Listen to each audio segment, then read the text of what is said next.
அம்மா தாயே கவிதா தொகுப்பாளினி அவர்களே, பயங்கரமாக சொல்லி வச்சிட்டீங்க, நன்றி. அவங்களுக்கு பதில் சொல்லிக்கிறேன். ரோஜா பூ ஏன் வச்சேன்னா, கருப்பு ஆடையில் வந்திருந்தேன், கருப்பு தான் இன்றைக்கி அடிக்குது எல்லாத்தையும். சரி, ஒரு இந்த கொத்தைனி எங்கே என் கை கிடைக்க போகுதோ, பாவம் தயாரிப்பாளர் ரொம்ப செலவழித்து கொண்டாந்தாரா, சரி ஒன்றை எடுத்துக்குவோம். சட்டை கிழிஞ்சிருக்கு, அதை மறைக்கிறதுக்காக குத்தி வச்சிட்டேன். பார்க்க அழகாக இருக்கா? நீங்கள் ஹீரோயினி இடுப்பை தான் பார்ப்பீங்க, எனக்கு தெரியும். ஏன்னா அங்கே தான் தகன்னு மின்னுது, கையிலையும் மின்னுது பாரு வளையல். நன்றி. யாவருக்கும் வணக்கம். மக்கள் தொடர்பாளர் சுரேஷ், சதீஷ், கவிதா தொகுப்பாளினி மற்றும் தேவராஜ் பத்திரிகையாளர், எல்லாருமே, அனைத்து தாளிகையாளர்கள், பார்வையாளர்கள்,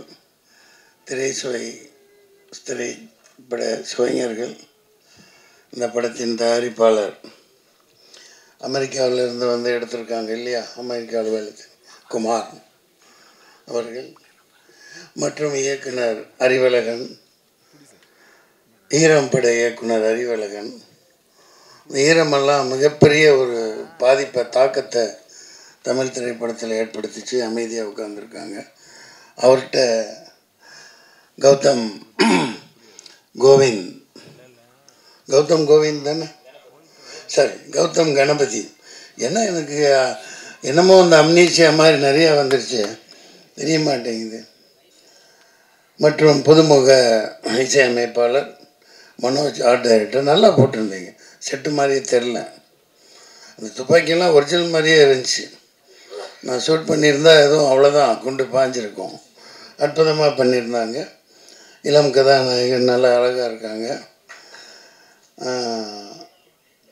தர்ஷன், உங்கள் தரிசனம் படம் வெளியானதுக்கப்புறம் உங்கள் தரிசனம் வேண்டி எத்தனை பொண்ணுங்க அலைய போகிறாங்களோ தெரில. கதாநாயகி அப்படி தான் இருக்காங்க.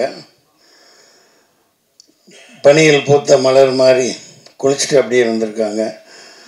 நல்லா அற்புதமான தேர்வு. மற்றும் இவங்க போலீஸ்காரியாக நடித்தாங்க எங்கூட, இந்த பச்சையம்மன் அவர்கள். அம்மா பேர் ரம்யா மேடம். ஐயா என்ன பண்ணீங்க? சிரிக்கக்கூடாது ஐயா, திடீர்னு கூப்பிட்றாங்க, என்ன தப்பாக எடுத்துக்கூடாது. அவங்கள பாராட்டணும், பேர் சொல்லாம விட்டால் தப்பாயிடும்.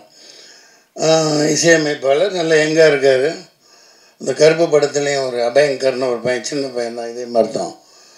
இந்த மாதிரி புதியவர்களை ஊக்குவிக்கணும். அந்த வகையில் நான் குமார் அவர்களை ரொம்ப ரொம்ப பாராட்டுறேன். நீங்கள் வந்து எடுப்பீங்க, இன்னும் நிறைய எடுப்பீங்க.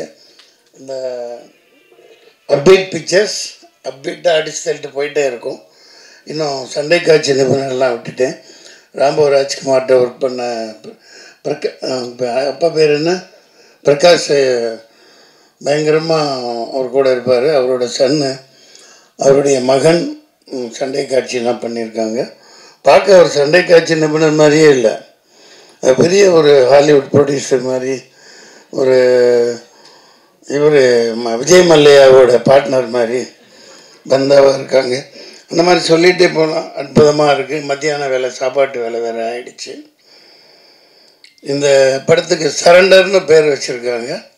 நான் அது உள்ள அறம் கூற்றாகும் அப்படின்னு ஒரு அற்புதமான அறத்தை தொகுப்பாளினி இளங்கோவடிகள் கூற்றிலிருந்து எடுத்து சொன்னாங்க. அது அற்புதமாக பேசுகிறாங்க, அதை பாராட்டணும் அவங்கள. சரண்டர் சரியான நேரத்தில் வருது.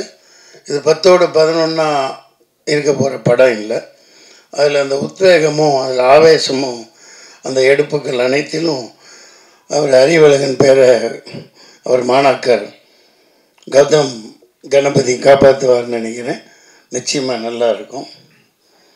சரண்டர், சென்ட்ரலுக்கு ஸ்டேட் சரண்டர், ட்ரம்ப்கிட்ட மோடி சரண்டர், பொண்டாட்டிகிட்ட புருஷன் சரண்டர். எல்லாம் வரின்னு போட்டு அது என்னென்னமோ வரி கண்டுபிடிச்சி போடுறாங்கப்பா.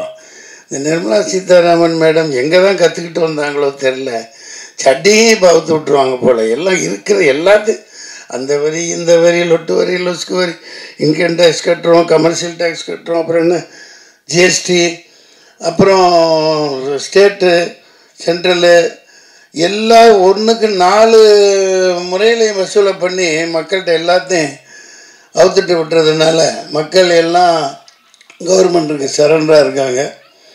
அதனால் இந்த தேர்தலில் ஒரு மாற்றமும் புரட்சியும் வெடிக்கணும் இந்த படம். அதுக்கு ஒரு முத்தாய்ப்பாமைன்னு நினைக்கிறேன். இனிய மத்தியான வேலை உங்களை சந்தித்ததில் மகிழ்ச்சி. இதுவும் பிரியாணி போடுறீங்களா? சாப்பிட்டீங்களா? அதுக்கு இல்லை, கேட்டேன். மத்தியான வேலையாச்சே முடிஞ்சு போனோன்னா சாப்பிட்ணுமே மக்கள், அதெல்லாம் போடுவாங்க. உங்களை சந்தித்ததில் மகிழ்ச்சி. இதில் நான் எனக்கு என்ன பிரச்சனைன்னா 2 நிமிஷம் எடுத்துக்கலாம்.